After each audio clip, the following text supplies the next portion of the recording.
Everyone, hello. Welcome back to my channel. So, meron tayong i-haul dito. Ito yung gift ko sa sarili ko na kung saan may nagbigay sa akin ng gift, 'di ba? Ng biyaya. So, nag-order na rin ako sa aking paboritong TikTok shop. So, ayan, 5 item to kaso hindi pa dumating, bukas pa ang dating nung dalawa, September 18. Ngayon ay September 17. So let's go. Buksan na natin. So order lang naman ako yung ano lang, yung importante. Alam niyo naman, kailangan importante na ang ating orderin. Ay, ang liit pala nito. Para sa hair natin. Ayan.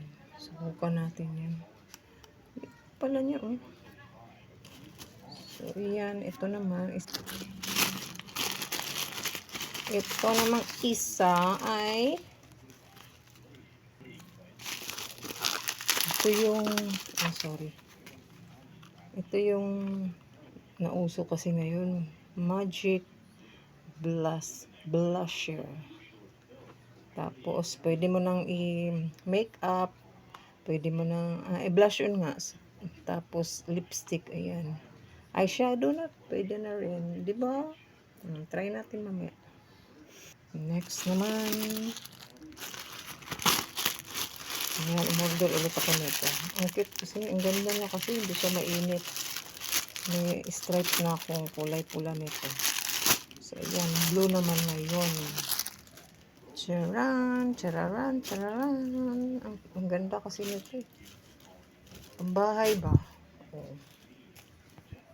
Diba? Pambahay. So, yan ang ating gift sa ating sarili ng birthday natin. Thank you for watching. Grabe, effective siya. Naman. Magic blusher. Ang cute naman yan. Oh.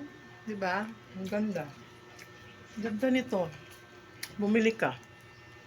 Legit siya. Ano naman. Naglagay lang ako konti. Tapos ganyan ko. Hindi ka na maghihirap ng ganun blush on ang brush dyan. So, ito na. Ito na, mga girls. Ito na.